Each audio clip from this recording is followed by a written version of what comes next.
ओम नमो भगवते वासुदेवाय।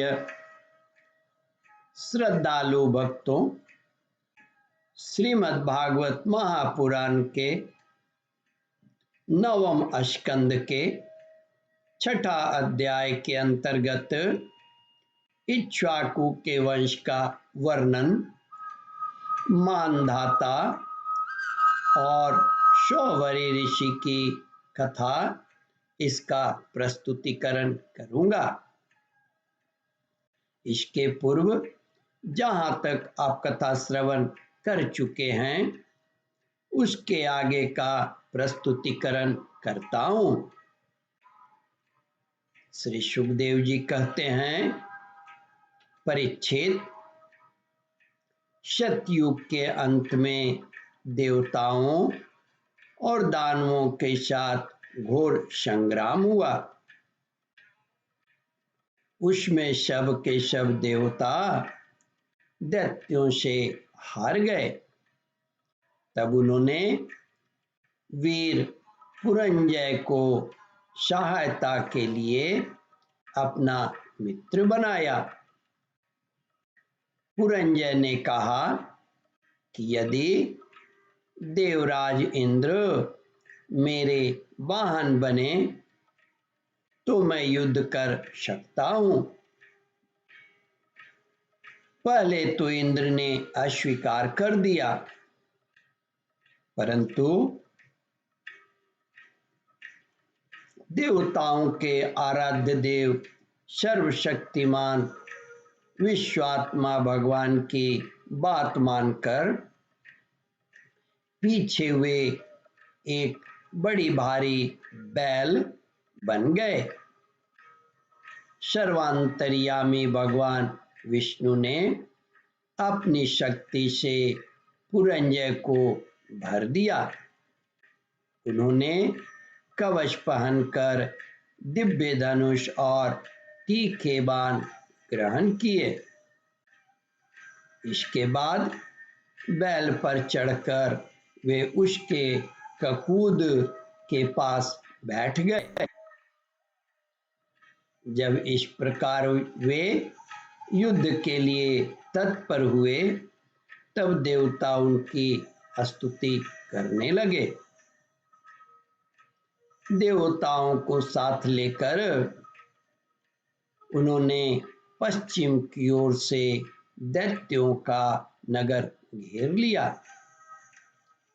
वीर पुरंजय का दैत्यों के साथ अत्यंत रोमांचकारी घोर संग्राम हुआ। युद्ध में जो दैत्य उनके सामने आए, पुरंजन ने बाणों के द्वारा उन्हें यमराज के हवाले कर दिया। उनके बाणों की वर्षा क्या थी, प्रलय काल की धधकती हुई आग थी। जो भी उसके सामने आता छिन्न भिन्न हो जाता। दैत्यों का साहस जाता रहा। वे रणभूमि छोड़कर अपने अपने घरों में घुस गए। पुरंजय ने उनका नगर, धन और ऐश्वर्य सब कुछ जीतकर इंद्र को दे दिया। इसी से उन राजर्षि को पूर्व जीतने के कारण पुरंजय इंद्र को वाहन बनाने के कारण इंद्रवाह और बैल के ककूद पर बैठने के कारण ककुतस्थ कहा जाता है। पुरंजय का पुत्र था अनेना। उसका पुत्र पृथु हुआ। पृथु के विश्वरंधी के चंद्र और चंद्र के युवनाश्व के पुत्र सबस्ट, जिन्होंने सबस्टिपुर बसाई। सबष्ट के गृहस्व और उसके कुवल याश्व हुए। ये बड़ी बली थे। इन्होंने उतंग ऋषि को प्रसन्न करने के लिए अपने 21,000 पुत्रों को 60 लेकर अपने 21,000 पुत्रों के साथ लेकर धुंधु नामक दैत्य का वध किया। इसी से उनका नाम धुंधु मार। धुंधु दैत्य के मुख की आग से उनके सब पुत्र जल गए।